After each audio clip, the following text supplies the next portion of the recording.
नमस्कार साथियों, शेखावाटी कोचिंग डेनवाल के डिजिटल प्लेटफॉर्म पर आपका हार्दिक स्वागत है।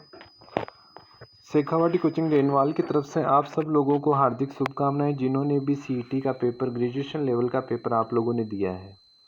अब आज के सेशन में हम लोग जो पेपर, जो फोर्थ शिफ्ट का जो पेपर था, उस पेपर के आंसर की आपके साथ डिस्कस करने जा रहे हैं। तो दोस्तों, उम्मीद करूंगा कि आप लोग ज़्यादा से ज़्यादा जुड़ेंगे और साथ में ये भी आपके लिए मैं उम्मीद करूंगा कि आपके ज़्यादा से ज़्यादा जो क्वेश्चन है वो सही निकले। तो दोस्तों, बिना समय बर्बाद के स्टार्ट करते हैं आज के आंसर की। तो दोस्तों, अपना जो पहला क्वेश्चन है, आज के पेपर का जो पहला प्रश्न है वो है महारानी विक्टोरिया के समय स्वर्ण जुबली उत्सव में भाग लेने के लिए 1887 में मारवाड़ के प्रतिनिधि के रूप में किसे इंग्लैंड भेजा गया था? तो दोस्तों, इस प्रश्न का जवाब है प्रताप सिंह। जोधपुर राज परिवार के सदस्य प्रताप सिंह को इंग्लैंड भेजा गया था। सेकंड जो क्वेश्चन है, भारतीय स्वतंत्रता संग्राम के संदर्भ में निम्नलिखित घटनाओं का सही कालक्रम कौन सा है? निम्नलिखित घटनाओं का सही कालक्रम कौन सा है? तो दोस्तों, जो कांग्रेस का जो सूरत अधिवेशन हुआ था वो हुआ था 1907 में। लखनऊ समझौता हुआ था 1916 में और बंगाल विभाजन हुआ था 5 में। बंगाल विभाजन हुआ था 5 में, ये 16 में और ये 1907 में। सही क्रम पूछा है, तो सही क्रम में बंगाल 1 नंबर पर आना चाहिए, कांग्रेस का सूरत विभाजन 2 नंबर पे आना चाहिए और लखनऊ समझौता 3 नंबर पे। तो इस तरीके से देखा जाए तो जो सेकंड ऑप्शन है वो बिल्कुल सही है। नेक्स्ट क्वेश्चन पे चलते हैं। सूची 1 को सूची 2 से सुमेलित कीजिए। सूची 1 को सूची 2 से सुमेलित कीजिए। तो पहली में दे रखे हैं कुछ स्वतंत्रता सेनानी, नाना साहब, बहादुर शाह जफर, लक्ष्मीबाई, तात्या टोपे, और फिर इनके बारे में दिया गया है इनका परिणाम। तो दोस्तों, हमें और कुछ याद रहे न रहे, 2 का जरूर पता रहता है कि बहादुर शाह जफर को रंगून भेज दिया गया था, यानी बी में सेकंड होना चाहिए। तो बी में सेकंड देखो किस किस में आ रहा है, एक तो इसमें और एक इसमें, सी, बी और सी में बी में सेकंड जवाब आ रहा है। फिर हमें पता है कि तात्या टोपे को पकड़कर मौत के घाट उतार दिया गया था, फांसी दे दी गई थी उन्हें। ठीक है, तो तात्या टोपे वाले में यानी कि डी में होना चाहिए 3। तो ये देखो डी में 3 इस वाले ऑप्शन में है। तो अपना जो राइट आंसर है वो ये वाला है। ये कहता है ए में 4, यानी नाना साहब नेपाल भाग गए। ठीक है, बहादुर शाह जफर को रंगून निर्वासित कर दिया गया, लक्ष्मीबाई जो थी वो युद्ध में मारी गई और तात्या टोपे को मौत के घाट उतार दिया गया। तो option B is right. Next question की बात करते हैं। किस वर्ष राजस्थान सेवा संघ का स्थानांतरण अजमेर में हुआ? तो दोस्तों, यहाँ पे 2 प्रश्न आपके लिए इंपॉर्टेंट है।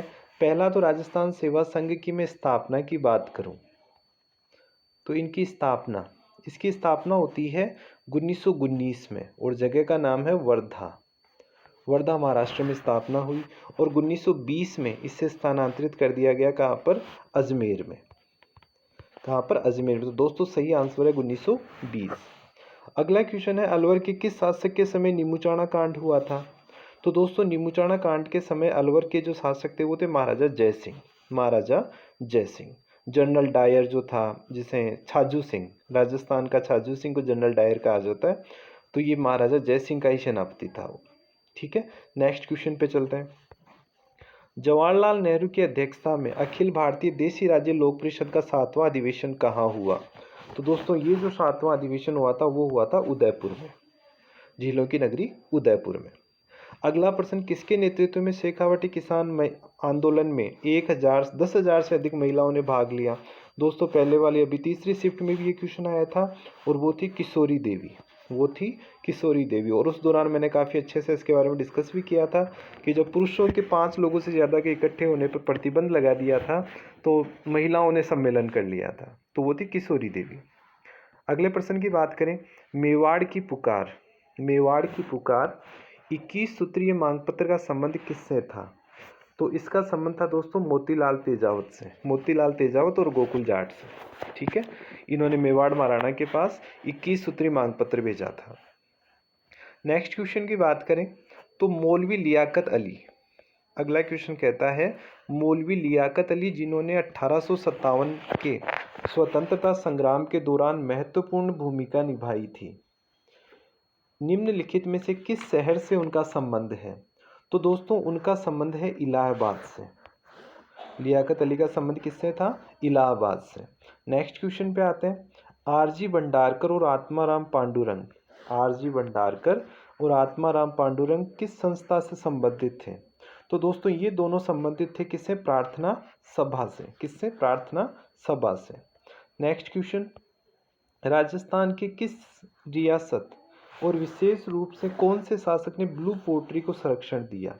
तो दोस्तों ब्लू पोट्री है वो जयपुर की फेमस है। कहाँ की फेमस है? जयपुर की। और सवाई राम सिंह ने इसे सबसे ज़्यादा इंपॉर्टेंस दी थी, सबसे ज़्यादा संरक्षण दिया था। तो अपने क्वेश्चन का जवाब हो जाता है बी। अब दोस्तों यहाँ पे फिर दो क्वेश्चन और मैं डिस्कस करना चाहूँगा आपके साथ। स्वर्गीय कृपाल सिंह, स्वर्गीय कृपाल सिंह जी जो थे वो इस ब्लू पोट्री के सबसे बहुत अच्छे कलाकार, नामचीन कलाकार थे। फिलहाल पिछले पेपर में पूछा गया था कि नए कलाकार कौन से हैं, तो वो है मिस्टर गोपाल सैनी। गोपाल सैनी का संबंध भी किससे है? ब्लू पोट्री से है। फिलहाल अपना प्रश्न था जयपुर के सवाई राम सिंह द्वितीय का संबंध। और वैसे दोस्तों ध्यान रखना, ब्लू पोट्री जयपुर की फेमस है, जबकि ब्लैक पोट्री, कहाँ की पोट्री? ब्लैक पोट्री कोटा की फेमस है। नेक्स्ट क्वेश्चन पे चलते हैं। पृथ्वीराज की 12 खंभों की छतरी निम्नलिखित में से किस किले में स्थित है? पृथ्वीराज की 12 खंभों की छतरी निम्नलिखित में से किस किले में स्थित है? तो दोस्तों वो किला है आपका कुंभलगढ़ का। वैसे भी ये पृथ्वीराज सिसोदिया है, तो पृथ्वीराज सिसोदिया की 12 खंभों की छतरी कुंभलगढ़ के किले में स्थित है। नेक्स्ट क्वेश्चन, कथोड़ी जनजाति मुख्यतः किस जिले में पाई जाती है? सुबह वाली पेपर में पूछा गया था कत्था किस वृक्ष से प्राप्त किया जाता है? वो खैरवन से। उस वक्त भी मैंने बताया था कथोड़ी जनजाति, कथोड़ी जनजाति 52% जो है वो उदयपुर में है। मूलतः महाराष्ट्र की जनजाति है। कत्था वृक्ष, कत्था निकालने के लिए इन्हें यहाँ लाकर बसाया गया था, तो उदयपुर कथोड़ी जनजाति। और दोस्तों यहाँ पर ध्यान रखना, एक क्वेश्चन मैं आपके साथ फिर शेयर कर लेता हूँ। कथोड़ी जनजाति की महिलाओं को गहने पहनने का शौक नहीं है, गहने नहीं पहनती है। कौन सी जनजाति की महिलाएं गहने नहीं पहनती? तो वह कथोड़ी जनजाति। नेक्स्ट क्वेश्चन पे चलते हैं। राजस्थान मूल के प्रख्यात शास्त्रीय वादक रामनारायण और सुल्तान खां का संबंध किस वाद्य यंत्र से है? तो दोस्तों इनका संबंध है सारंगी से। किससे है? सारंगी से। अगला प्रश्न, जय सिंह द्वितीय, जय सिंह द्वितीय ने निम्न में से किस जगह वेधशाला नहीं बनवाई थी? तो दोस्तों पहले तो जय सिंह ने 5 प्रकार की वेधशालाएं बनवाई थी, 5 जगह वेधशालाएं बनाई थी। दिल्ली, मथुरा, उज्जैन, वाराणसी, जिसको आप बनारस कहेंगे, वाराणसी और जयपुर। आगरा उसमें शामिल नहीं था, आगरा उसमें शामिल नहीं था। तो आगरा में नहीं बनाई थी, बाकी दिल्ली, मथुरा, उज्जैन, वाराणसी और जयपुर में उसने जो वेधशालाएं बनाई थी। देखो मैं इसे काट रहा हूँ, इसकी जगह लिख रहा हूँ आपके लिए, एक तो जयपुर और एक वाराणसी, इन 5 जगह बनाई थी। नेक्स्ट जो क्वेश्चन है अपना वो है रूपायन संस्थान कहाँ स्थित है? रूपायन संस्थान कहाँ स्थित? दोस्तों रूपायन संस्थान बोरुंदा जोधपुर में स्थित है। बोरुंदा के भी आगे आप लिख लें जोधपुर। और ये जो कोमल कोठियारी थे, उन कोमल कोठियारी के द्वारा इसकी स्थापना की गई थी। स्वर्गीय कोमल कोठियारी के द्वारा इसकी स्थापना की गई, बोरुंदा जोधपुर में। अगला क्वेश्चन है ऐतिहासिक स्थल जाबालीपुर की आधुनिक पहचान है? वह कहने का मतलब जाबालीपुर को अब किस नाम से जाना जाता है? जाबालीपुर को जालोर के नाम से जाना जाता है। नेक्स्ट क्वेश्चन, अगला जो प्रश्न है अधोलिखित लोक देवता और उनके समक्ष तीर्थ स्थल दिए हुए हैं, इसमें से कौन सा तीर्थ स्थल असंगत है? तो दोस्तों तेजाजी परबतसर ओके है, देवनारायण जी आसिंद भीलवाड़ा ये भी ठीक है, पाबू जी कोल्लू मंडगांव ये भी ठीक है, तल्लीनाथ जी कतरियासर, हमें पता है तल्लीनाथ जी तो बाड़मेर में और कतरियासर है वो जसनाथी संप्रदाय के लिए है। किसका है? जसनाथी संप्रदाय का। तो यही वाला ऑप्शन असंगत है। अगले प्रश्न पे चलते हैं। निम्नलिखित में से किस एक जिले में गोडवाड़ी बोली बोली जाती है? तो दोस्तों गोडवाड़ी वैसे सिरोही की भाषा है, लेकिन सिरोही के पास संबंधित अगर नज़दीकी जिला देखें तो वो है जालोर, जालोर सिरोही। सिरोही में गोडवाड़ी बोली बोली जाती है। अगला प्रश्न है कलाओं के प्रोत्साहन के लिए 1857 में कलाओं के प्रोत्साहन के लिए 1857 में Maharaja school of arts and crafts की स्थापना की गई थी। किसके द्वारा? तो दोस्तों इसकी स्थापना की गई थी सवाई राम सिंह के द्वारा, जिसे मदरसा-ए हुनरी भी कहा जाता है। ठीक है, अगले प्रश्न पे चलते हैं। राजस्थान की किस चित्र शैली में नारियों को शिकार करते हुए दिखाया गया है? दोस्तों कोटा चित्रशैली। कोटा चित्रशैली में नारियों को शिकार करते हुए दिखाया गया है। अगले प्रश्न में पहुंचे। निम्नलिखित में से किसे भूदान और कूपदान कार्यक्रमों में सक्रिय भागीदारी के कारण भारत सरकार ने 1956 में पद्म विभूषण से सम्मानित किया? तो वो है श्रीमती जानकी देवी बजाज। अगला प्रश्न। निम्न बूंदी स्थित रंग महल जो कि सुंदर भित्ति चित्रों से सुसज्जित है, किसने बनवाया? वो बनवाया था राव छत्रसाल ने। किसने बनवाया था दोस्तों? राव छत्रसाल ने। अगला क्वेश्चन। आपको कुछ साहित्य और साहित्यकार के युग्म में असंगत छांटना था। तो राजप्रकाश किशोरदास सही है। बाबूजी मोड़जी आसिया ये भी सही है। अमर शाह जीवाधर ये भी सही है। राजवल्लभ महाराणा कुंभा के शिल्पी मंडन के द्वारा लिखा गया था। राजवल्लभ प्रसाद मंडन, कोदंड मंडन, ये जो ग्रंथ थे वो मंडन के द्वारा थे, न कि महाराणा कुंभा के द्वारा। तो दोस्तों यही वाला तर्क क्या है? असंगत है। अगला प्रश्न है आपके पास। अंतर्राष्ट्रीय स्तर के ख्याति प्राप्त जानकी लाल भांड का संबंध किस लोक नाट्य से है? तो जानकी लाल भांड स्वांग से संबंधित है। स्वांग धरा करते थे, बहरूपिया कला में सिद्धहस्त थे ये। अगला प्रश्न। गरासिया जनजाति में मोर बांधिया रीति रिवाज किस अवसर से जुड़ा हुआ है? पिछली शिफ्ट में भी यही क्वेश्चन था, उसमें तानना और मोर बंदिया विवाह की जनजाति पूछी गई थी, और यहाँ पर है ये विवाह है क्या? रीति रिवाज है। Next question. मुगल सम्राट शाहजहां के समय से ही प्रसिद्ध नाहर नृत्य का आयोजन की परंपरा कहाँ प्रचलित है? तो दोस्तों ये जो नाहर नृत्य है वो मांडलगढ़ भीलवाड़ा का है। नाहर नृत्य मांडलगढ़ भीलवाड़ा का है, जिसमें जो नर्तक होते हैं अपने शरीर पर रुई चिपका कर शेर की सी वेशभूषा बनाकर नृत्य करते हैं। Next question. मेहरानगढ़ में स्थित चामुंडा माता मंदिर की स्थापना किसके द्वारा की गई? तो इसकी स्थापना राव जोधा जी के द्वारा की गई। अगला क्वेश्चन। मेवाड़ में महकमा खास की स्थापना की गई किसके द्वारा? तो ये थे महाराणा शंभू सिंह। किनके द्वारा? महाराणा शंभू सिंह जी के द्वारा। नेक्स्ट क्वेश्चन में चलते हैं। अगला जो प्रश्न है अपना वो है शिवरात्रि पशु मेले का आयोजन होता है। सेम यही क्वेश्चन पहले वाली शिफ्ट में पूछा गया था असंगत तथ्य के साथ, और वहाँ पे शिवरात्रि को करौली में नहीं बताया था। यहाँ पे देखो शिवरात्रि पशु मेला करौली में होता है। कहाँ पर होता है दोस्तों? करौली में। ठीक है। अगला प्रश्न। निम्नलिखित में से कौन सा युग्म सही सुमेलित नहीं है? निम्नलिखित में से कौन सा युग्म सही सुमेलित नहीं है? सबसे पहले दिया गया त्योहार ऊब छठ। ये ऊब छठ कब का है? तो भाद्रपद कृष्ण पक्ष षष्ठी। सही है, ये इसी समय पर होता है। गणगौर चैत्र शुक्ल तृतीया, ये भी सही है। लेकिन घुड़ला, हमें पता है घुड़ला गणगौर के वक्त होता है और गणगौर का वक्त होता है चैत्र का, जबकि यहाँ बता दिया श्रावण। तो यही क्या है? फॉल्ट है। और फूलडोल ये भी सही है। तो अपना जो सही असंगत तथ्य जो हमें छांटना वो यही है, सी घुड़ला वाला। नेक्स्ट पे चलते हैं। प्राचीन भारतीय लिपिमाला के प्रसिद्ध लेखक कौन है? तो ये है गौरीशंकर हीराचंद ओझा। प्राचीन लिपिमाला के लेखक कौन है? गौरीशंकर हीराचंद ओझा। Next question. सैजोबाई का संबंध किस संप्रदाय से है?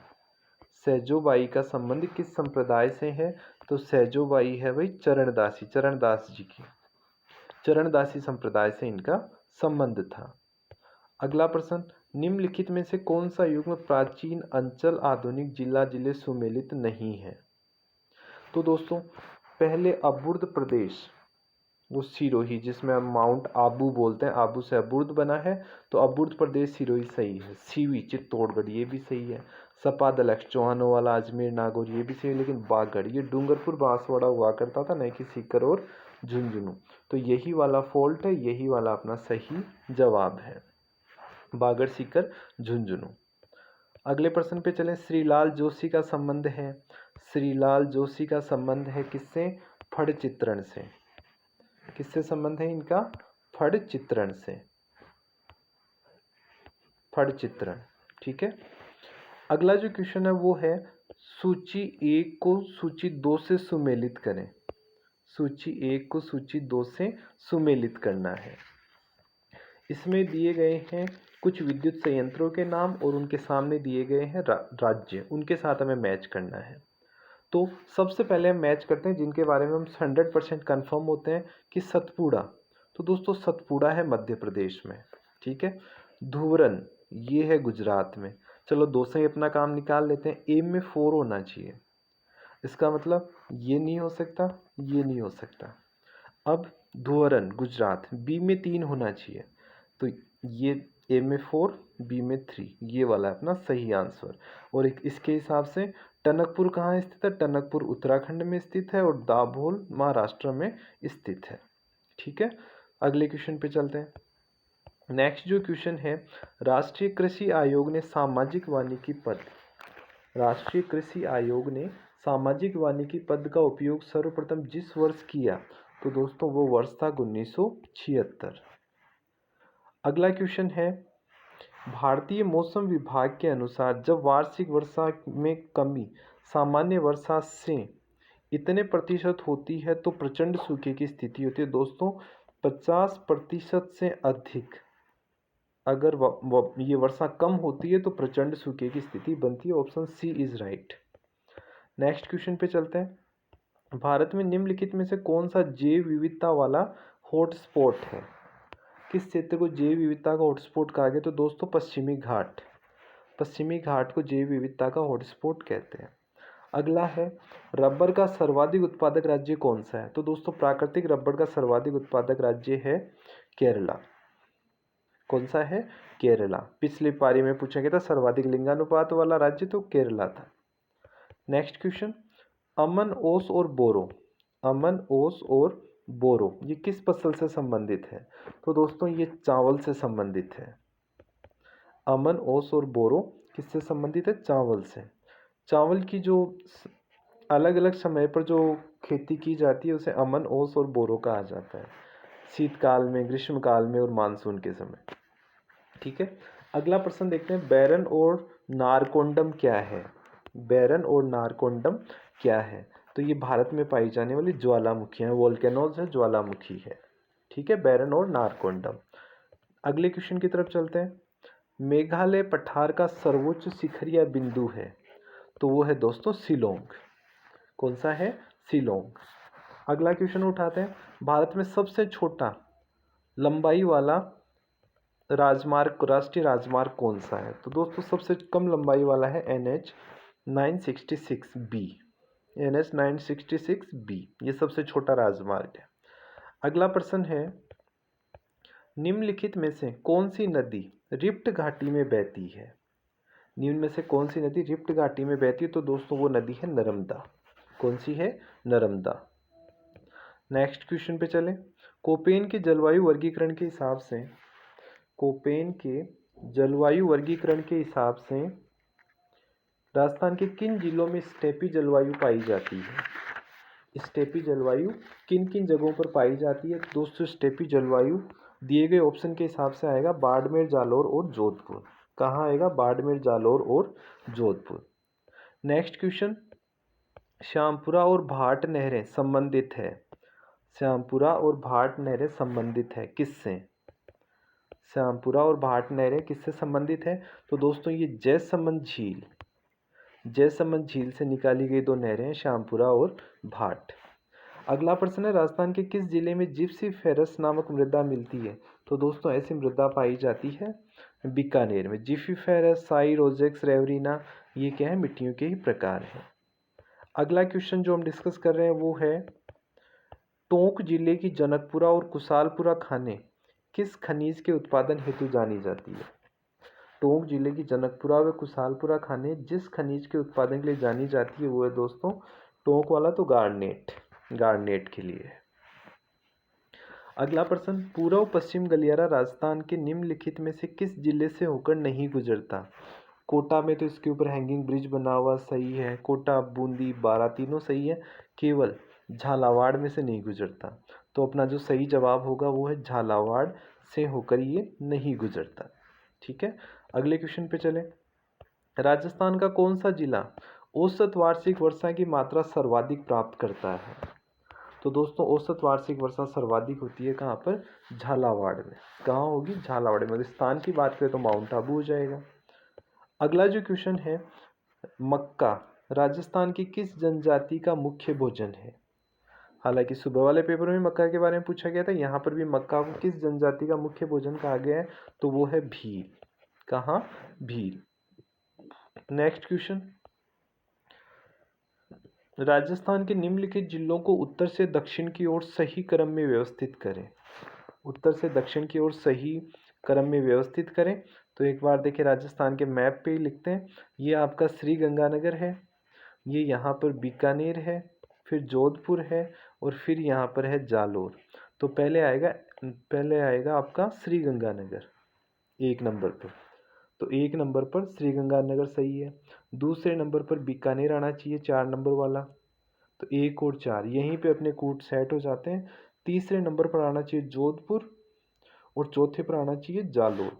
ये वाला ऑप्शन सही है। नेक्स्ट अगले क्वेश्चन पे चलें।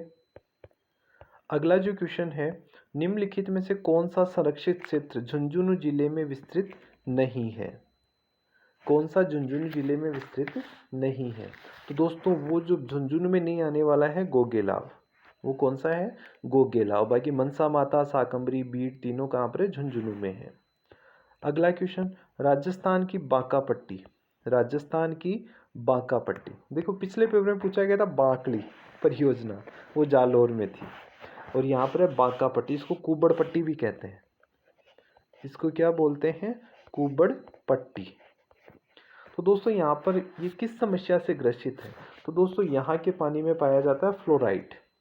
और फ्लोराइड की अधिकता के कारण यहाँ के लोगों की जो हड्डियाँ मुड़ जाती है और एक तरीके से उनमें कुबड़ निकल आती है, तो वो कुबड़ बन जाते हैं। तो कुबड़ का मतलब जब आदमी बांका हो जाता है, मतलब टेढ़ा हो जाता है। बांका का मतलब टेढ़ा होता है और हड्डियाँ टेढ़ी मेढ़ी किससे हो जाती है? फ्लोराइड से। तो राजस्थान की बांका पट्टी किस समस्या से ग्रसित है? वो फ्लोराइड की समस्या से ग्रसित है। और यहाँ पर अगर जिलों का भी नाम लें तो अपने जिले को इसमें नाम आएगा नागौर और अजमेर। नागौर और अजमेर, ये वाला क्षेत्र फ्लोराइड से ग्रस्त है और बांका पट्टी कहलाता है। अगला क्वेश्चन देखो, राजस्थान के निम्नलिखित में से कौन सी फसल राजस्थान में जायद के मौसम में उत्पादित नहीं की जा सकती?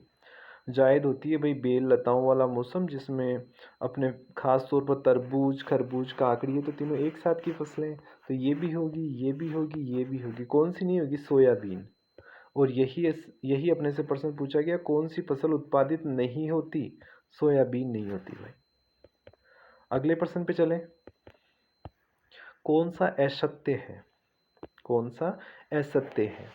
शुष्क खेती पश्चिमी राजस्थान में प्रचलित है, सही है। राजस्थान में झूमिंग कृषि को वालरा कहते हैं, जबकि दोस्तों वालर एक नृत्य होता है, वालरा एक कृषि का प्रकार है, ये भी सही है। राजस्थान में आर्द्र खेती दक्षिणी पूर्वी भाग में की जाती है, ये भी सही है, कोटा बूंदी हाड़ौती क्षेत्र में।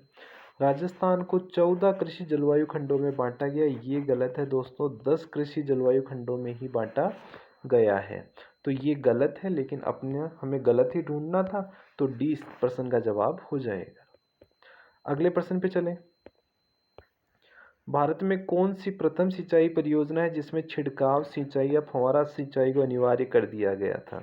दोस्तों ये योजना थी नर्मदा नहर परियोजना, जिसमें शुरुआत से ही कहा गया था कि आपको सिंचाई के लिए बूंद बूंद सिंचाई या फिर फव्वारा सिस्टम अनिवार्य कर दिया गया था। अगला क्वेश्चन, जनगणना 2011 के अनुसार राजस्थान में शिशु लिंगानुपात कितना था? दोस्तों ये रहे, देखो 3 बच्चे से हैं यहाँ पे, ये जो 3 बच्चे क्यों मान लो स्कूल जा रहे हैं, तो यही तीनों बच्चे। 888 सही जवाब। अगला प्रश्न है, अरावली पर्वतमाला के संबंध में निम्नलिखित में से कौन से तथ्य सही हैं?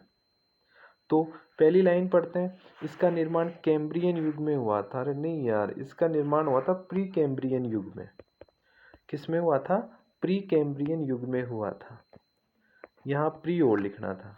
वर्तमान में ये अवशिष्ट पर्वत के रूप में है, ये तो सही है। पहले खूब हाइट थी इसकी, अब कम है। इसका आग्नेय चट्टानों से तो नहीं है। दक्षिण पश्चिम से उत्तर पूर्व दिशा की ओर स्थित है, ये सही है। अब देखिए कूट क्या क्या दे रखे हैं।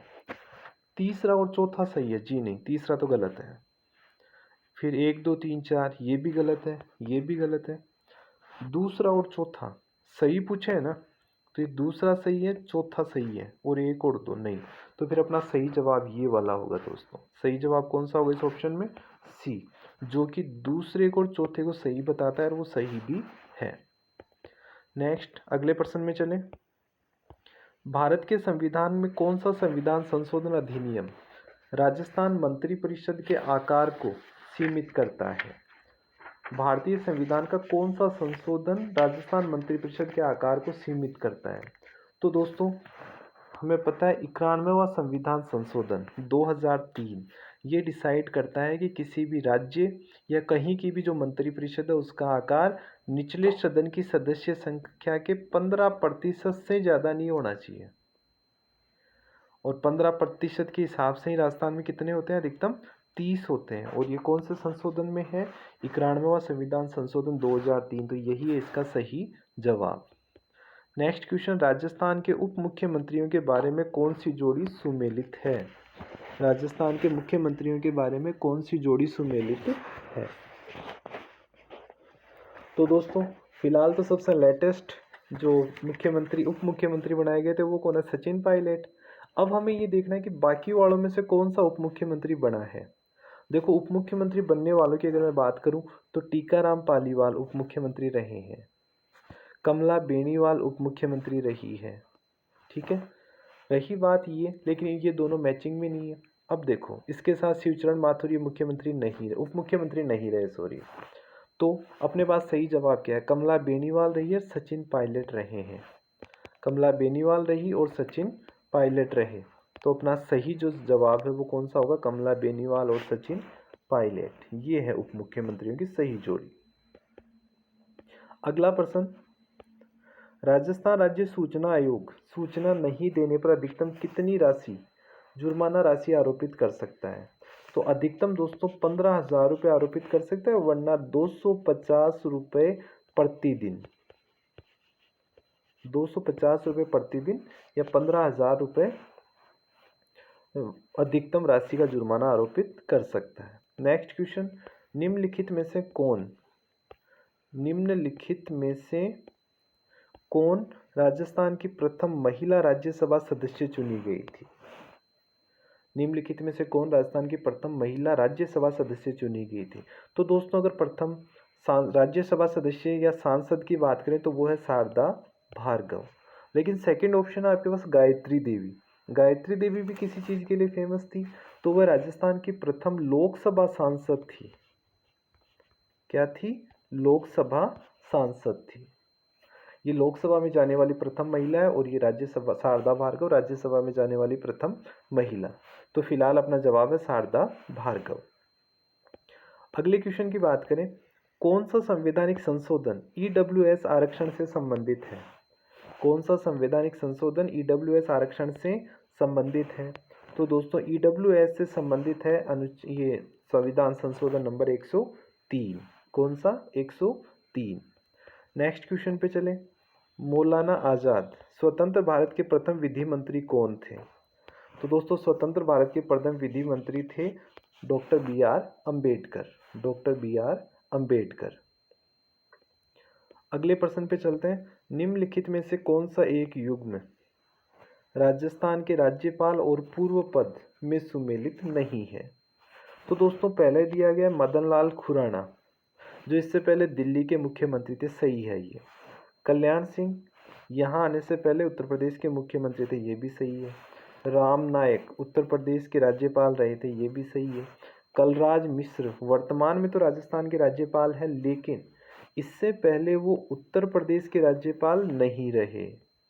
वो उत्तर प्रदेश के राज्यपाल नहीं रहे, इसके बजाय वो कहाँ के थे? हिमाचल प्रदेश के राज्यपाल थे। किसके? हिमाचल प्रदेश के। तो दोस्तों ये वाला जो है वो असंगत है, ठीक है, और यही अपने प्रश्न का जवाब होगा। अगले प्रश्न पे चलें। राजस्थान में राज्य पर्यटन सलाहकार समिति के अध्यक्ष कौन है? राजस्थान में राज्य पर्यटन सलाहकार समिति के अध्यक्ष कौन है? तो दोस्तों ये अध्यक्ष है मुख्यमंत्री स्वयं। और वैसे भी पर्यटन नीति 2020 में लागू की गई थी। इसमें लगभग 16 सदस्य और भी हैं, बाकी मुख्यमंत्री है इसके अध्यक्ष हैं। अगले प्रश्न पे चलें। निम्नलिखित कथनों को पढ़िए। निम्नलिखित कथनों को पढ़िए। सूचना के अधिकार अधिनियम 2005 का उद्देश्य प्रशासन में पारदर्शिता और उत्तरदायित्व लाना है। अरुणा राय ने इस आंदोलन का नेतृत्व किया जिसमें सूचना के अधिकार अधिनियम के अधिनियमित होने का मार्ग प्रशस्त किया। दोनों के दोनों सही है भाई, दोनों के दोनों जो कथन है वो सही है। अब इस बात को साबित करने वाला कूट कौन सा है? केवल एक सही है, केवल दो सही है, न तो एक सही है और न ही दो सही है, जबकि हमने तो क्या डिसाइड किया था? दोनों कथन सही है, दोनों कथन सही है। अगला प्रश्न। संसद राज्य सूची के विषय पर किस अनुच्छेद के तहत कानून बना सकती है? संसद राज्य सूची के विषय पर अनुच्छेद 249 के तहत कानून बना सकती है, ठीक है, अनुच्छेद 249। दूसरा क्वेश्चन। द्वितीय पंचवर्षीय योजना की रूपरेखा यानी मॉडल, द्वितीय पंचवर्षीय योजना का मॉडल किस पर आधारित था? तो दोस्तों ये था PC Mahalanobis, PC Mahalanobis model पर आधारित था। फर्स्ट वाला हेरोड डोमर था, दूसरे वाला पीसी महालनोबिस था। अगले प्रश्न पे चलें। लैंगिक समानता और महिलाओं के आर्थिक सशक्तिकरण को बढ़ावा देने के लिए भारत सरकार ने भारत का पहला महिला बैंक लिमिटेड कहाँ किस वर्ष लॉन्च किया? तो दोस्तों इसका जो लॉन्चिंग ईयर है वो है 2013। 19 नवंबर 2013 को भारत सरकार ने भारतीय महिला बैंक लिमिटेड नामक पहला महिला बैंक स्थापित किया। अगले प्रश्न पे चलते हैं। भारत में रक्षा क्षेत्र में स्वचालित मार्ग से विदेशी प्रत्यक्ष निवेश की सीमा को बढ़ाकर कितना प्रतिशत कर दिया गया? दोस्तों जो स्वचालित मार्ग है, स्वचालित मार्ग से कर दिया गया है 74%। और अगर सरकारी मार्ग की बात करें, सरकारी मार्ग से प्रत्यक्ष विदेशी निवेश किया जा सकता है 100% तक। फिलहाल पूछा है स्वचालित मार्ग, तो ये है 74%। अगले प्रश्न पे चलें। भारत में कृषि आय की गणना की जाती है। भारत में कृषि आय की गणना की जाती है आगत विधि से, निर्गत विधि से, वस्तु प्रवाह विधि से या व्यय विधि से। तो दोस्तों इसके लिए आउटकम जो विधि है वो अपनाई जाती है और आउटकम को हम कहते हैं निर्गत विधि। आउटकम को हम क्या कहेंगे? निर्गत विधि। अगला प्रश्न है भारतीय गन्ना अनुसंधान संस्थान। भारतीय गन्ना अनुसंधान संस्थान कहाँ स्थित है? तो दोस्तों ये स्थित है लखनऊ में, उत्तर प्रदेश में। अगला प्रश्न। निम्नलिखित में से कौन मौद्रिक नीति को लागू करने की नोडल एजेंसी है? निम्नलिखित में से कौन मौद्रिक नीति को लागू करने की नोडल एजेंसी है? तो दोस्तों 3 बैंक हैं, भारतीय स्टेट बैंक, यूनियन बैंक, भारतीय रिजर्व बैंक। तो दोस्तों इन सब के मुकाबले तो भारत का जो केंद्रीकृत बैंक है वो भारतीय रिजर्व बैंक है, जो नोट छापता है, मुद्रा छापता है, बाकी तो लेन देन करते हैं। तो दोस्तों केवल 3 इसमें सही होना चाहिए और ये रहा केवल 3, ऑप्शन डी। अगले प्रश्न पे चलें। भारत में हरित क्रांति की शुरुआत किस विश्वविद्यालय से हुई? भारत में हरित क्रांति की शुरुआत किस विश्वविद्यालय से हुई? तो दोस्तों ये था गोविंद वल्लभ पंत विश्वविद्यालय, पंतनगर उत्तर प्रदेश में हुआ करता था। फिलहाल इसकी जगह बदल चुकी है, लेकिन पंतनगर विश्वविद्यालय से हरित क्रांति की शुरुआत होती है। अगला प्रश्न। आरटीजीएस वास्तविक समय सकल निपटान प्रणाली का लाइव रन जीवंत प्रचालन कब प्रारंभ हुआ? तो दोस्तों ये चालू हुआ था 16 मार्च 2004 में। 16 मार्च 2004 में। तो ऑप्शन ए इज राइट। निम्नलिखित में से कौन सा कृषि क्षेत्र भारत सरकार की बाजार हस्तक्षेप योजना के अंतर्गत आता है? बागवानी, वानिकी, सिंचाई, पशुपालन। तो दोस्तों इसमें बागवानी ऐसा क्षेत्र है जो बाजार हस्तक्षेप योजना के अंतर्गत आता है। और दोस्तों ये है क्या बाजार हस्तक्षेप प्रणाली? इसका मतलब ये है कि जब बागवानी उत्पादन का या जो भी फसलें वगैरह है, अगर बाजार में उनकी कीमतों में पिछले साल की कीमतों में से 10% से ज़्यादा कमी या 10% से ज़्यादा वृद्धि होने लगती है, यानी या तो किसानों को भाव नहीं मिले या उनके भाव ज़रूरत से ज़्यादा बढ़ रहे हैं, तो सरकार ऐसी चीज़ों में हस्तक्षेप करती है। तो इसके लिए कौन सा क्षेत्र है? बागवानी का क्षेत्र। अगले प्रश्न पे चलते हैं। प्रधानमंत्री उज्ज्वला योजना का शुभारंभ हुआ था। प्रधानमंत्री उज्ज्वला योजना का शुभारंभ हुआ था बलिया, उत्तर प्रदेश से। अगला क्वेश्चन, भारत में सब्जी उत्कृष्टता केंद्र स्थापित किया गया है, एक्सीलेंसी सेंटर, ये कहाँ किया गया? तो दोस्तों ये है कहाँ पर? बूंदी में। बूंदी में ऐसा किया गया। अगले प्रश्न की बात करें, राजस्थान में अंत्योदय योजना 1977 का उद्देश्य था। तो इसका उद्देश्य था दोस्तों सबसे गरीब परिवारों को आर्थिक सहायता देना, सबसे गरीब परिवारों को आर्थिक सहायता देना। और ये कौन से सीएम के समय शुरू हुई थी? तो ये स्वर्गीय भैरों सिंह शेखावत के समय इस योजना को शुरू किया गया था। स्वर्गीय भैरों सिंह जी शेखावत के समय इसे शुरू किया गया था। नेक्स्ट क्वेश्चन की बात करें, वित्त वर्ष 2021-22 के लिए राजस्थान के 6वें राज्य वित्त आयोग द्वारा अनुशंसित अनुदान राशि में के जिलेवार वितरण का मिलान करें। दोस्तों पहले तो है ना, राजस्थान राज्य वित्त आयोग के 6वां जो वित्त आयोग है, मैं इसके अध्यक्ष की बात कर लेता हूँ। और इसके अध्यक्ष है दोस्तों प्रद्युम्न सिंह। कौन है? प्रद्युम्न सिंह जी हैं। ठीक है। और इनके सबसे पहले अध्यक्ष की बात करें तो वो है दोस्तों के गोयल। राजस्थान राज्य वित्त आयोग के पहले अध्यक्ष के गोयल और वर्तमान अध्यक्ष प्रद्युम्न सिंह। अब आते हैं इस प्रश्न पे कि आखिर इसने कितने प्रतिशत की सिफारिश की है। तो दोस्तों इसकी सिफारिश बिल्कुल सही है। जिला परिषद को 5% बजट, पंचायत समिति को 20% और ग्राम पंचायत को 75% बजट दिया जाना है, यानी 1 2 3 के सामने 1 2 3 ही आना है। तो दोस्तों ये है सही जवाब ए। अगला क्वेश्चन, राजस्थान में 20 सूत्री कार्यक्रम 2006 में निम्नलिखित में से कौन सा बिंदु सुमेलित नहीं है? दोस्तों आप ही देख लीजिए टॉप प्रायोरिटी का ऑप्शन कौन सा नहीं है।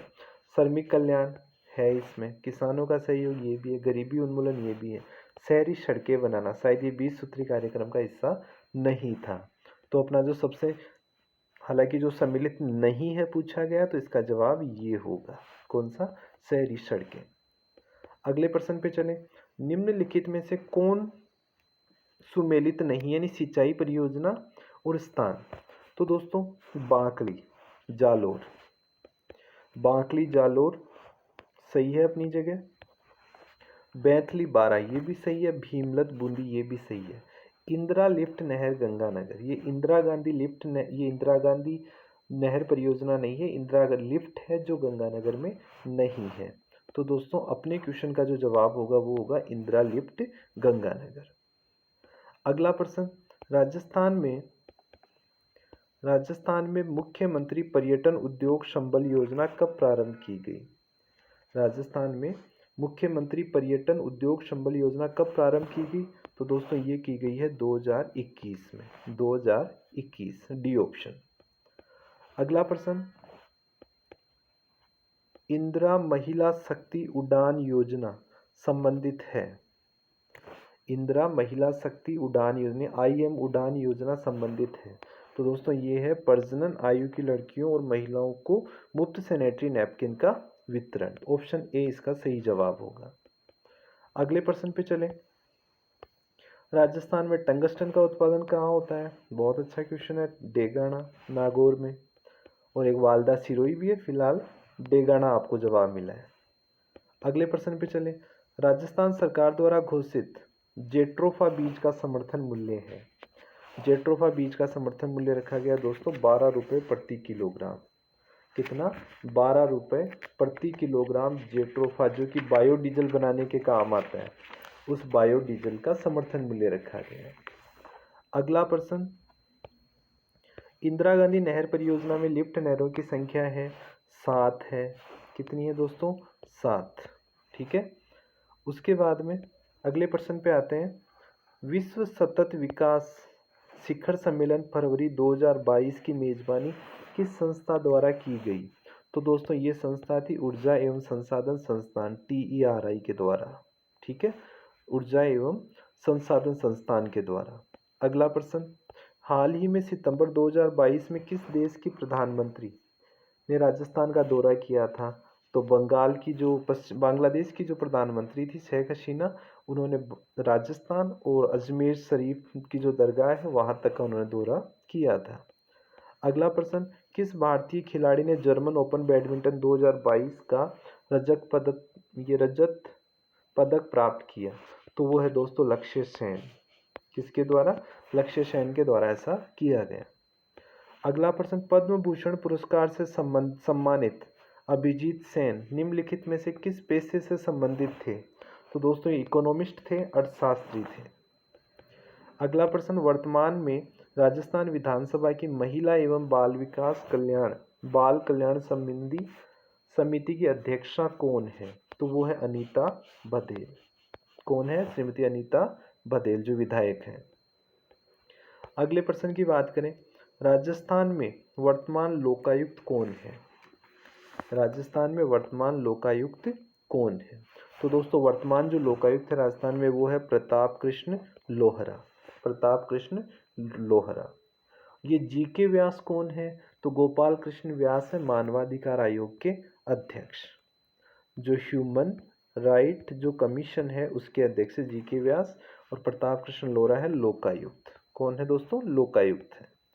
अगले प्रश्न पे चलते हैं, निम्नलिखित में से भारत के किन शहरों को 2021 tree cities of the world के रूप में मान्यता दी गई? तो दोस्तों ये जो शहर थे वो है आपका मुंबई और हैदराबाद। कौन है? मुंबई और हैदराबाद। वैसे ये खिताब देने वाली संस्था कौन सी थी? तो वो संस्था थी दोस्तों संयुक्त राष्ट्र खाद्य एवं कृषि संगठन। संयुक्त राष्ट्र खाद्य एवं कृषि संगठन के द्वारा ऐसा किया गया था। नेक्स्ट क्वेश्चन, भारतीय रेलवे ने हाल ही में किस ITI संस्थान के साथ मिलकर स्वदेशी हाइपरलूप सिस्टम विकसित करने की घोषणा की? तो दोस्तों ये है IIT Madras. IIT Madras. Next question, E Mitra at home योजना को निम्न में से किस जिले के शहरी क्षेत्रों हेतु शुरू किया गया? ई मित्र एट होम, तो दोस्तों ये है जयपुर और जोधपुर। यहाँ ऑप्शन में जोधपुर और जयपुर है, सी ऑप्शन इसका सही है। अगले प्रश्न पे चलें, कॉमनवेल्थ गेम्स 2026 की मेजबानी कौन सा देश करेगा? कौन सा देश करेगा? तो दोस्तों ये करेगा विक्टोरिया ऑस्ट्रेलिया। Victoria Australia. यहाँ पे एक प्रश्न आपको फिर याद होना चाहिए, जो 2022 के जो कॉमनवेल्थ गेम हुए थे वो कहाँ हुए थे? तो दोस्तों वो हुए थे बर्मिंघम में। बर्मिंघम इंग्लैंड में, बर्मिंघम में हुए थे। और अब 2026 वाले कहाँ होंगे? विक्टोरिया ऑस्ट्रेलिया में। अगले प्रश्न पे है, प्राथमिक तौर पर एकल बस संरचना पाई जाती है। प्राथमिक तौर पर एकल बस संरचना कहाँ पाई जाती है? कंप्यूटर रिलेटेड क्वेश्चन है। तो ये है दोस्तों मिनी और माइक्रो कंप्यूटर्स में। मिनी और माइक्रो कंप्यूटर्स में।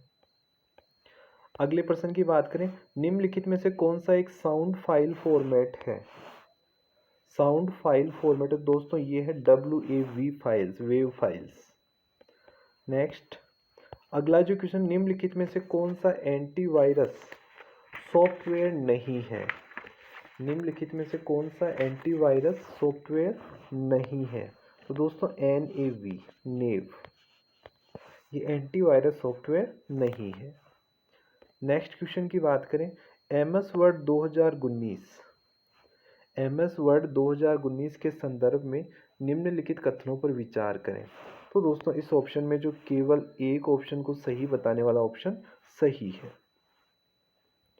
अगले प्रश्न की बात करें, निम्नलिखित में से कौन सा एक अनुचित युग्म है? निम्नलिखित में से कौन सा एक अनुचित युग्म है? तो दोस्तों इसमें option D 132 column printers, inkjet printers, ये डिफरेंट है, ये अनुचित है। अगला प्रश्न देखते हैं, एलिफेंटियासिस किसके कारण होता है? एलिफेंटियासिस किसके कारण होता है? तो ये होता है फाइलेरिया कर्मी के कारण। फाइलेरिया कर्मी के कारण होता है। अगला क्वेश्चन, निम्नलिखित में से कौन सा ग्लोबल वार्मिंग भूमंडलीय तापन का प्रमुख कारण है? तो दोस्तों इसमें IR किरणों का CO2 और H2O द्वारा पुनः विकिरण होना इस ग्लोबल वार्मिंग का प्रमुख कारण है। अगले प्रश्न पे चलें, निम्नलिखित में से किसमें लॉरिक एसिड होता है? निम्नलिखित में से किसमें लॉरिक एसिड होता है जिसका उपयोग कुछ संक्रमणों के इलाज के लिए किया जाता है और मॉइस्चराइजिंग क्रीम के निर्माण में भी किया जाता है? तो दोस्तों ये है नारियल तेल। नारियल तेल में लॉरिक एसिड होता है। अगले प्रश्न पे चलें। अगला प्रश्न है, कपास के बीजों से प्राप्त कपास का रेशा है, क्या चीज़ है ये? तो साइंस की लैंग्वेज में इसे कहा जाएगा पॉलीसैकेराइड। क्या कहा जाएगा? पॉलीसैकेराइड। अगला प्रश्न है, निम्नलिखित में से कौन रासायनिक परिवर्तन का उदाहरण है? निम्नलिखित में से कौन रासायनिक परिवर्तन का उदाहरण है? तो ये है पकाए जाने पर सब्जी का नरम होना। पकाए जाने पर सब्जी का नरम होना, ये इसका सही जवाब है।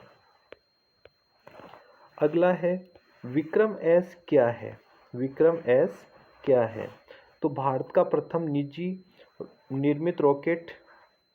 दूसरा, श्रीहरिकोटा में नव स्थापित प्रक्षेपण यान नियंत्रण केंद्र।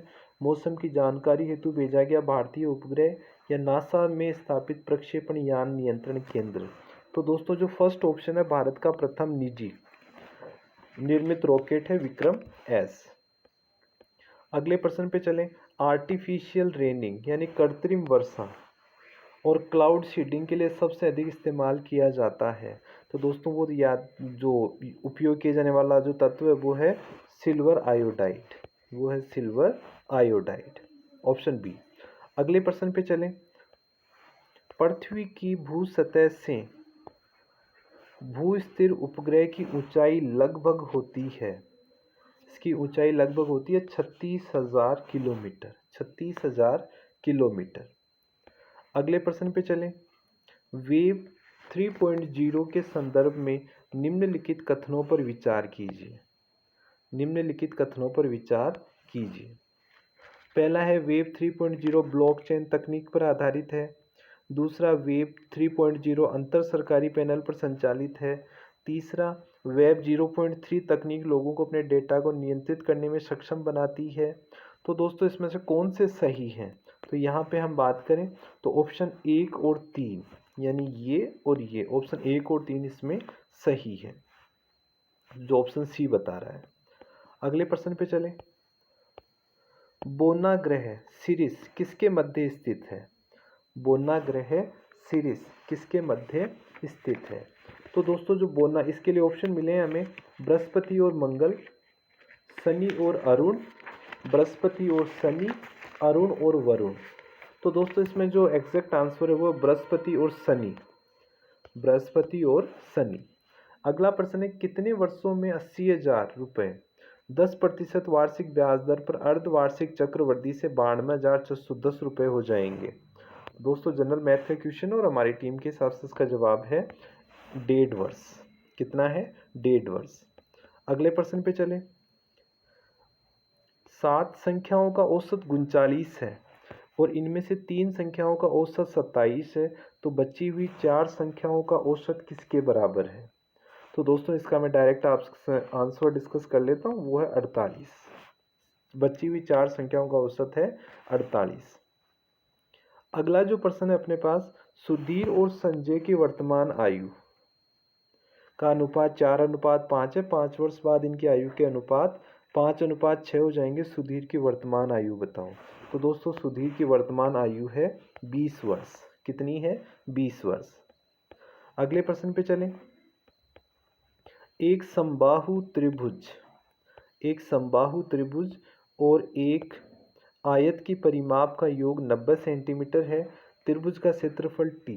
तो दोस्तों इसका मैं आपके साथ डायरेक्ट क्वेश्चन आंसर ही शेयर कर लेता हूँ। इसका आंसर होगा 27 सेंटीमीटर। आयत की लंबी भुजा की लंबाई होगी 27 सेंटीमीटर। अगले प्रश्न पे चलें। एक दो अंकों की संख्या इस प्रकार है कि इनके अंकों का गुणनफल 12 है।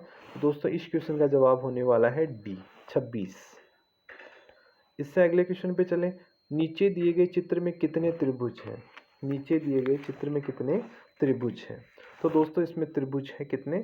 16। कितने त्रिभुज दिए गए हैं इसमें? टोटल 16। अगले क्वेश्चन पे चलते हैं। अगला जो अपना क्वेश्चन है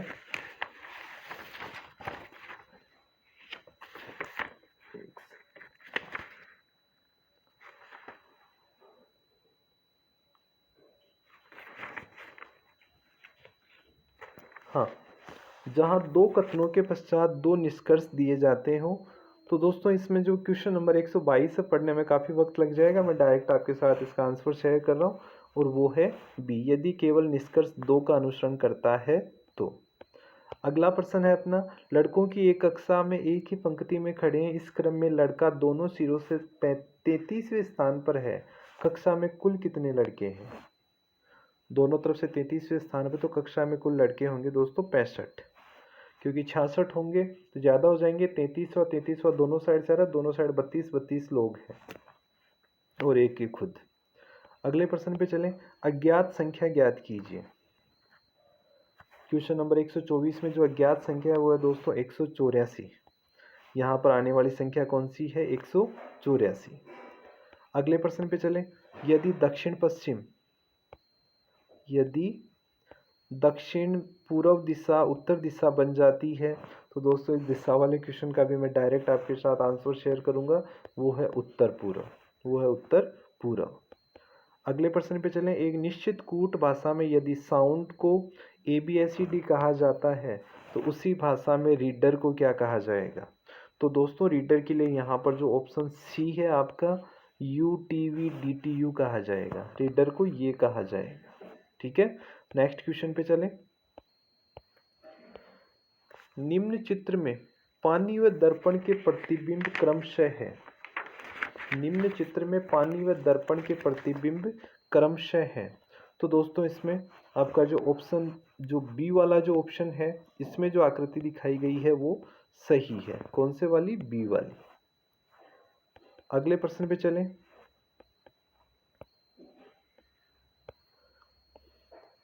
सात व्यक्तियों के एक परिवार में वैज्ञानिक का विवाह अध्यापिका से हुआ। इस प्रश्न का जो आंसर होगा वो होगा दोस्तों चाचा, डी।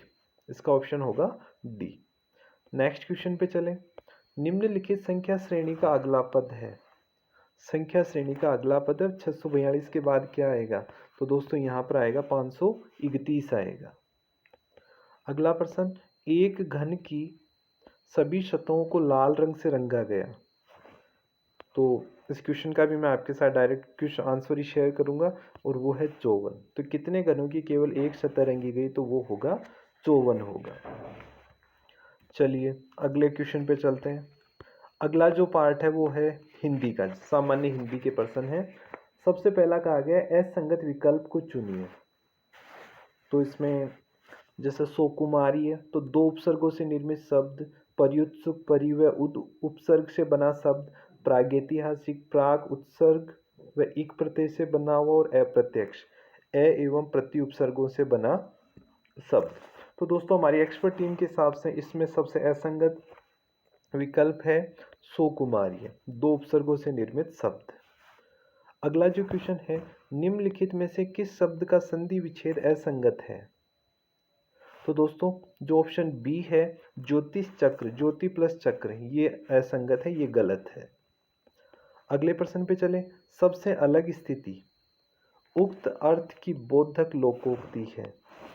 सबसे अलग स्थिति उक्त अर्थ की बोधक लोकोक्ति है।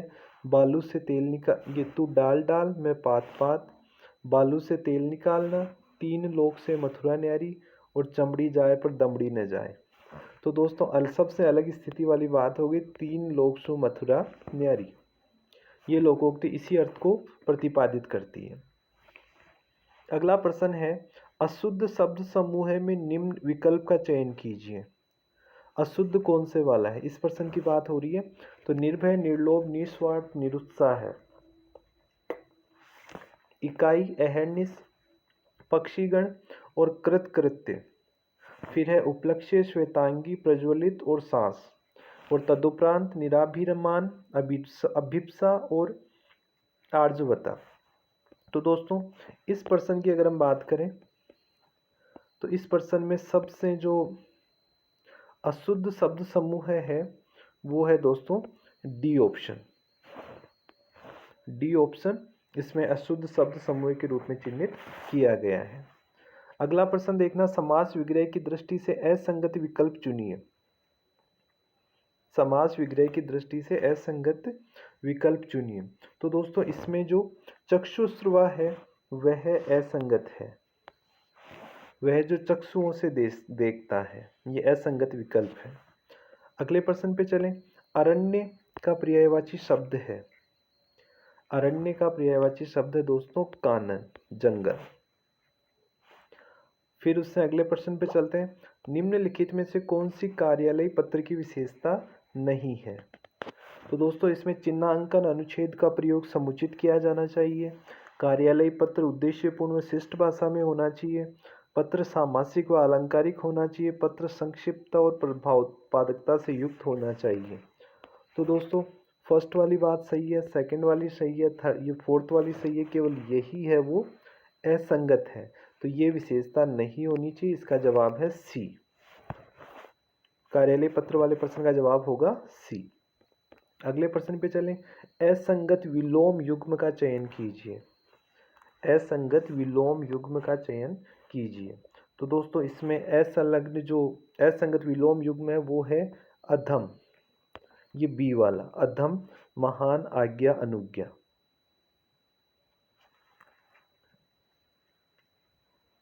अधम और आज्ञा और अनुज्ञा, क्योंकि इसमें आज्ञा और अनुज्ञा दोनों एक ही चीज के पर्यायवाची दे दिए। सॉरी। अगले क्वेश्चन की बात करें, राजा सेवक को कंबल देता है। उक्त वाक्य में रेखांकित पद में कौन सा कारक है। तो दोस्तों उक्त पद में जो सेवक है वो संप्रदान कारक है, संप्रदान कारक है। अगला प्रश्न जो शब्दावली से संबंधित है, कंटेम्प्ट शब्द के लिए प्रयुक्त पारिभाषिक शब्द होगा। तो दोस्तों बहुत सिंपल सा क्वेश्चन उठा के दिया है, अवमानना, कंटेम्प्ट ऑफ कोर्ट, कोर्ट की अवमानना। तो अवमानना इसका सही पारिभाषिक शब्द है। अगले सेक्शन में चलते हैं। अगला सेक्शन होगा जनरल इंग्लिश का, जिसमें पहले कॉम्प्रिहेंशन के नाम पे एक पैसेज हमें दिया गया है और उस पैसेज से रिलेटेड कुछ क्वेश्चंस अपने से पूछे गए हैं। तो दोस्तों बात करते हैं सबसे पहले question number 141 is, in olden days street theatres to villagers और small localities of the city.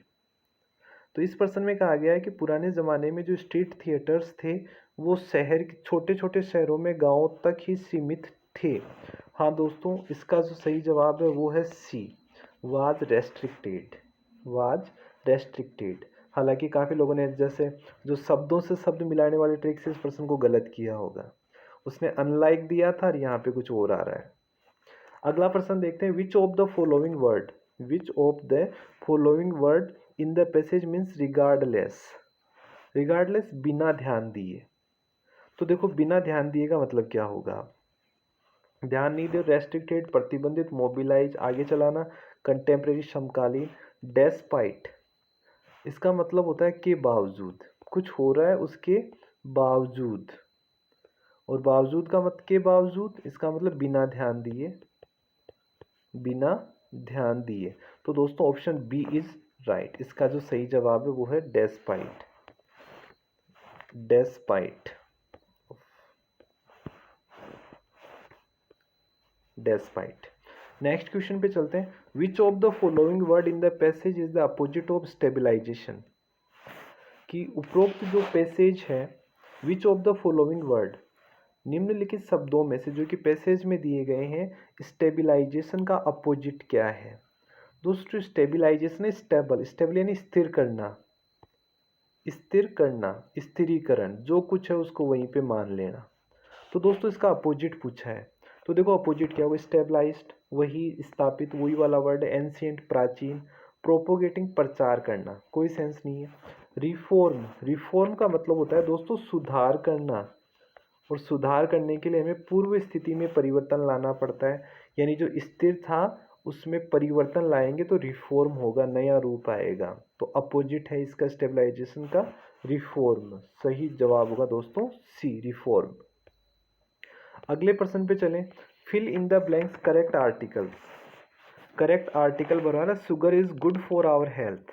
तो शुगर के साथ क्या लगाओगे दोस्तों, ए शुगर, एक चीनी नहीं कर सकते, एन शुगर ये भी नहीं कर सकते, द शुगर ये भी नहीं होगा। यहाँ पर है दोस्तों नो आर्टिकल, यहाँ पर होगा नो आर्टिकल। क्या होगा, नो आर्टिकल। क्वेश्चन नंबर 144 में कोई आर्टिकल का यूज नहीं होगा। अगला प्रश्न है कि जो अंडरलाइन फ्रेज या ईडियम जो है उसका मीन्स आपको क्लेरिफाई करना है। She played ducks and drugs with money, कि उसने अपने धन के साथ डक्स एंड ड्रैक्स खेला, यानी कि एक ईडियम है जिसका मतलब होता है बिना सोचे समझे पैसा लुटाना, पैसा बर्बाद करना। ठीक है, तो पैसा बर्बाद करने के लिए कौन सा मीनिंग है, लेंट यानी तो उधार देना, डिड नॉट स्पेंड खर्च नहीं करना, ये भी नहीं होगा, बोरोड उधार लेना, ये भी नहीं है, स्पेंट लेविसली बिना सोचे समझे खर्च करना, बेपरवाही से लापरवाही से खर्च करना, दैट इज, ये किसका मीन्स बनता है दोस्तों, duck plate drugs ducks and drakes का, स्पेंट लेविसली। चलिए नेक्स्ट क्वेश्चन पे चलें। Give one word substitute for free from disturbance. अगला प्रश्न जो है वो ये कहता है कि वन वर्ड बताइए, एक शब्द में जवाब दीजिए, फ्री फ्रॉम डिस्टर्बेंस, यानी किसी भी प्रकार के व्यवधान से मुक्त, किसी भी प्रकार की हलचल से मुक्त। तो क्या होगा दोस्तों, शांत होगा। तो ये इसमें शांत का वोइलेंट भी नहीं है, वोइलेंट सॉरी, वोइलेंट का मतलब तो हो जाता है दोस्तों हिंसक, तो हिंसक भी नहीं। चाओटिक भी ये स्थिरीकरण को नहीं परिभाषित करता। फिर आपका एजिटेटेड, ये तो उग्र होना, ये भी नहीं है। तो दोस्तों ट्रैंक्विल का मतलब होता है शांत, और शांत होना ही क्या है, फ्री फ्रॉम डिस्टर्बेंस होता है। तो इसका सही जवाब है दोस्तों बी। अगले प्रश्न पे चलें, pick up the correct answer from the given options. Pick up the correct answer from the given options, और यहाँ पर दोस्तों अपने से इनडायरेक्ट स्पीच पूछा गया है। John said I waited for Lisa till 10 o'clock। अब दोस्तों जब आपको पता है कि इनडायरेक्ट स्पीच पूछा गया है तो आपको पहले एक बार हेल्पिंग वर्ब से अंदाजा मार लें। यहाँ पे वेटेड पास्ट सिंपल है, तो पास्ट सिंपल किस में चेंज होगा, पास्ट सिंपल चेंज होगा मेरे दोस्तों किस में, हैड और थर्ड फॉर्म में। किस में, हैड और थर्ड फॉर्म। देखो कितनों में हैड और थर्ड फॉर्म है।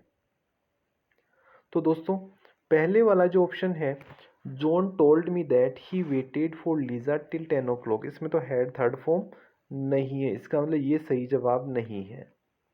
दूसरा मैंने कहा हैड थर्ड फॉर्म, इसमें हैड वेटेड आ रहा है, ओके। हैड बीन वेटिंग, ये नहीं होगा। अब इन दो में से देखो, हैड वेटेड, ओके। चलो शुरुआत से चलते हैं। जॉन सैड भी हो सकता है, जॉन टोल्ड भी रह सकता है, कोई इशू नहीं है यहाँ तक। दैट भी ठीक है, लेकिन आगे देखो आई किस में बदलेगा, आई किस में बदलना चाहिए था दोस्तों, आई बदलना था जॉन के हिसाब से ही में। यहाँ पर आई का आई रखा है और यहाँ पर है ही, तो दोस्तों ये वाला फिर गलत साबित हो गया। अब आप पढ़ो, जॉन सेड ओके है, दैट की ये भी सही है, आई का ही बन गया ओके, हैड थर्ड फॉर्म आ गई, फॉर लीजा टिल 10 o'clock। तो दोस्तों ऑप्शन डी। देखो कुल मिला के इस बार पेपर सेटर आपके लिए थोड़ा दयावान रहा है, कुछ छोटी छोटी ट्रिक्स हैं, बड़े बड़े क्वेश्चन सोल्व कर पा रहे हैं। John said that he had waited for Lisa, मैंने कहा था हैड थर्ड फॉर्म, देखो हैड थर्ड फॉर्म से ये कट गया था, ये कट गया था। अब यहाँ पे दो में कन्फ्यूजन था, लेकिन देखो यहाँ पे सीधा सीधा आई को आई दे दिया, जबकि चेंज होना था तो ये भी गया, तो फिर अपना सही जवाब रहेगा ये वाला। नेक्स्ट क्वेश्चन पे चले, जिसमें प्रीपोजिशंस को भरवाया जा रहा है अपने से, और अपने को कहा गया सी इज ग्रेटफुल। अब देखो she is grateful for her friends her friends for her help, इसमें क्या आना चाहिए? तो दोस्तों हमें पता है सी इज ग्रेटफुल टू आएगा। She is grateful to her friends for her help, तो पहले में आएगा टू, यानी कि मैं पहले को मिला देता हूँ दोस्तों इससे। I have got a meeting, I have got a meeting अब है थर्सडे, तो दोस्तों दिन वार तारीख के लिए आता है ऑन, तो मेरी मीटिंग कब की है? तो मेरी मीटिंग है ऑन थर्सडे, तो दूसरे में आएगा दोस्तों ऑन। तीसरा देखो, I am not satisfied, passive voice में हम इस रूल्स को पढ़ते हैं कि सेटिस्फाइड के बाद बाई नहीं आता, सेटिस्फाइड के साथ क्या आता है? विथ आता है, सेटिस्फाइड विथ, तो हो सकता है अपना काम अब हो जाएगा। बाकी चौथे में रह गया फोर। तो देखो सी इज ग्रेटफुल टू, पहले में आना चाहिए चार, तो दोस्तों पहले में चार कौन सा दिखा रहा है? पहले में डी, ये दोनों दिखा रहे हैं, तो इन दोनों के चांस है, ये दो तो गए काम से। अब I have got a meeting on Thursday, यानी कि दूसरे वाले में होना चाहिए दोस्तों एक, तो दूसरे वाले में एक, ये वाला सही चल रहा है अभी। तो I am not satisfied with, यानी तीसरे में होना चाहिए बी, तो तीसरे में बी, तो दोस्तों अपना यही वाला ऑप्शन क्या है? सही है। और वैसे भी जैसे कई बार बेचने के लिए जो गाड़ियाँ वगैरह रखी होती है उन पर लिखा होता है फॉर सेल, तो देखो ये दोस्तों ये रहा फॉर सेल। ओके, तो इसका सही जवाब है ए। अगले प्रश्न पे चलते हैं। Choose the correct form of the verb और tense to complete the sentence from the given options. दोस्तों देखते हैं, the child for the last 1 hour, यहाँ पे अपने पहचानने की चीज़ है दोस्तों फॉर और टाइम, ये परफेक्ट कंटिन्यूस टेंस की पहचान बनता है। किसकी? परफेक्ट कंटिन्यूस की, सिंस फोर का आना, तो सिंस फोर के लिए अब आपको लगाना पड़ेगा, यहाँ पे इकलौता परफेक्ट कंटिन्यूस है वो है present perfect continuous, has been sleeping, ये इसका जवाब होगा हैज़ बीन स्लीपिंग। अगर दोस्तों वैसे तो लास्ट दे रखा है ना, तो यहाँ पर हैड बीन स्लीपिंग ज़्यादा अप्रोप्राइट रहता, ज़्यादा उचित रहता, लेकिन ऑप्शन में नहीं है तो फिर has been sleeping is okay, तो इसमें ए आएगा। अगला क्वेश्चन देखो, choose the correct option, last question है, choose the correct option. The interviewer asked me my name change into passive voice, आपने इसको पैसिव वॉइस में बदलना है। तो interviewer asked me my name, तो दोस्तों हमें सबसे पहले क्या करना है? मी को पहले लेना है, तो बदल जाना आई में, तो आई तो तीनों में आ रहा है, काम नहीं चला अपना, कोई बात नहीं। अपने को यहाँ पे दे रखी है asked, second form, second form होती है दोस्तों पास्ट सिंपल में, और उसका जब पैसिव बनाते हैं तो हम लगाते हैं वाज वर, क्या लगाते हैं? वाज वर। अब देख लो आई वाज, यहीं पे अपना सॉल्यूशन खत्म हो गया। इसने ये गलती कर दी, इसने भी गलती कर दी, और इसने भी गलती कर दी। I was asked my name by the interview, देखो कितने सिंपल सा काम दिया, अगर आपको एक ट्रिक याद है काम खत्म। आई was asked my name by the interview, ये है सही जवाब। तो दोस्तों ये था आज का पेपर, आज का पेपर जिसे मैं कहूँ कि सीईटी ग्रेजुएशन लेवल परीक्षा का ये चौथी पारी का जो पेपर है वो कुल मिला के पेपर का लेवल एवरेज लेवल है, और वैसे भी एक ग्रेजुएट बंदे से उम्मीद की जाती है। तो दोस्तों मैं एक बार फिर से आपके लिए कहूँगा बेस्ट ऑफ लक, कि आपका जिस तरीके से हमने इस आंसर की को मैच किया है, उम्मीद करता हूँ कि आपके ज़्यादातर क्वेश्चन सही होंगे, वही क्वेश्चन निकले होंगे जो मैंने यहाँ पर क्लियर करवाए हैं। तो दोस्तों best of luck for future, और उम्मीद करूँगा कि आप हमारे चैनल को लाइक शेयर और सब्सक्राइब करेंगे, ताकि मैं आगे भी आपके लिए ऐसे ही कुछ अच्छे वीडियोज़ और टाइमली जो इन्फॉर्मेशन वो आपके साथ में कन्वे कर सकूँ। तो फिलहाल के लिए इतना ही। जय हिंद, जय भारत।